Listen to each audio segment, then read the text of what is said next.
আসসালামু আলাইকুম। প্রিয় দেশবাসী ভাই বোনেরা, আমরা আজকে এক বিপদ ঘন সমস্যায় জর্জরিত হইয়া পড়িয়াছি। আল্লাহ তাআলার হুকুম থেকে নির্বাচিত যে সকল বিপদ মানুষের জন্য আসবে, এগুলো আগে থেকে নির্ধারিত হইয়া থাকে। আল্লাহ নির্ধারিত করে রাখছেন কখন আমাদের প্রতি কোন বিপদ আপদ দিবেন এবং কখন আমাদেরকে এর থেকে মুক্তি দিবেন। এতে করে আমাদের সবার ধৈর্যের প্রয়োজন। আল্লাহ তাআলা সূরা আল আসরের মধ্যে স্পষ্টভাবে বলেছেন, ওরাই ক্ষতিগ্রস্ত যারা আমার বাক্যকে অন্যায়ভাবে এবং বিভিন্নভাবে বিস্তৃত করে, কিন্তু যারা ধৈর্য ধারণ করেছে ও ন্যাকামল করেছে তাদের জন্যই রয়েছে মহাপুরস্কার। তাই আমরা অবশ্যই এখন আমাদের এই বিপদঘন মুহূর্তে ধৈর্য ধারণ করিতে হইবে। আর এই যে বিপদ আমাদের প্রতি আসিয়াছে, ইয়া আল্লাহর তরফ থেকেই, ইয়া কোনো মানুষের সৃষ্ট নয়।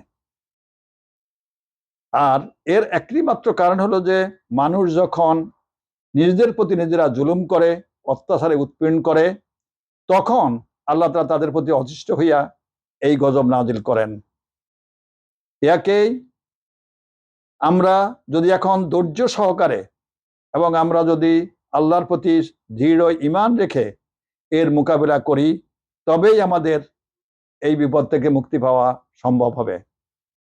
কারণ আল্লাহ তাআলা বলেছেন, যে জাতি নিজেরা নিজেদেরকে সাহায্য করে না, আমি তাদেরকে সাহায্য করি না।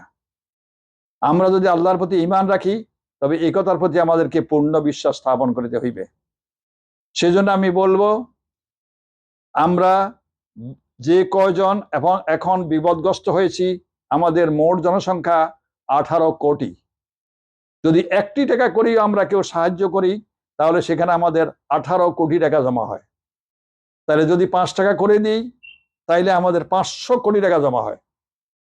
তো যে কারণে আমরা যদি প্রত্যেকে এখন মুক্ত হস্তে 10টি টাকা করিয়া সাহায্য করি প্রত্যেকে, তাহলে আমি আশা করি এই টাকা দিয়া আমাদের এই বিপদ থেকে মুক্তি পাওয়ার একটি উপায় সংগঠিত হবে। এর মধ্যে কিছু কথা আছে যে যখনই টাকাটা আমরা আদায় করতে যাব, কিভাবে আদায় করব। 1 নম্বরে হলো যে আমরা মানুষের প্রতি আমাদের আকুল আবেদন জানাবো যে আপনারা প্রত্যেকে একটা অ্যাকাউন্ট করে দিতে হবে গভর্নমেন্ট থেকে, যে এই অ্যাকাউন্টে আপনারা প্রত্যেকে 10 টাকা করে সাহায্য করুন। এখন এই যে 1 টাকা করে সাহায্য, 10 টাকা করে সাহায্য করবে, এই টাকাটা ব্যয় কিভাবে করতে হবে সেটার একটা সুনির্দিষ্ট ব্যবস্থাপনা থাকতে হবে। সেই ব্যবস্থাপনার মধ্যে যেমন নির্দিষ্ট সময়ের জন্য নয়, কিন্তু পার্মানেন্টলি অর্থাৎ স্থায়ীভাবে এই বন্যা পরিস্থিতিতে মানুষ যাতে নিরাপদ আশ্রয় গ্রহণ করতে পারে, সেরকম আশ্রয়স্থল সৃষ্টি করতে হবে। প্রত্যেকটি জেলায় একটি আশ্রয় কেন্দ্র স্থাপন করা একান্ত প্রয়োজন। কারণ এখন যে বন্যাটা স্থাপিত হয়েছে নোয়াখালীতে, ফেনীতে, সেই বন্যাটা কিছুদিন পরে আবার কিন্তু উত্তরবঙ্গে আসবে। যে কারণে আমরা একের পর এক বন্যা দুর্গত এলাকায় পরিণত আমরা কিন্তু।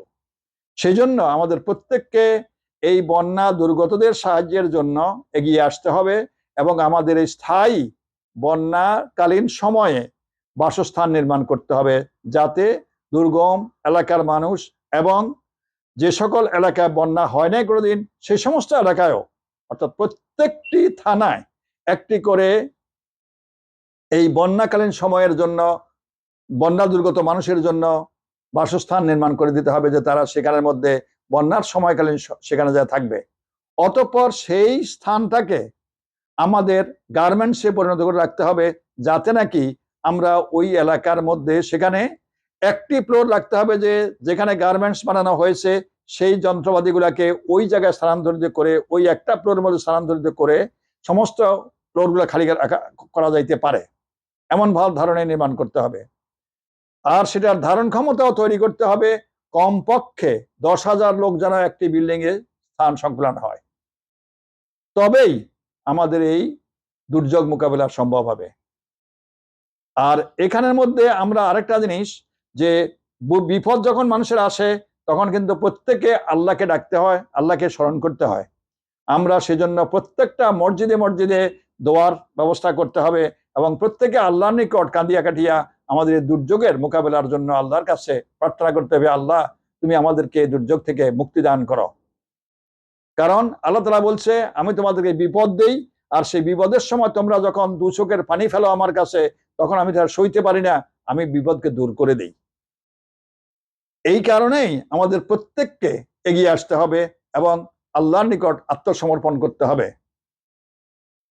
গজব কিন্তু আল্লাহর তরফ থেকে আসে, আর আল্লাহই তা দূর করে দেন। সেজন্য আমি আশা করি আপনারা প্রত্যেকে মনোযোগ সহকারে আমার কথা শুনবেন এবং আল্লাহর দরবারে প্রত্যেক মসজিদে মসজিদে মুনাজাত করবেন, দোয়া প্রার্থনার ব্যবস্থা করবেন, যাতে নাকি আমরা প্রত্যেকে যাই সেখানের মধ্যে আল্লাহর দরবারে আমাদের প্রার্থনা করতে পারি।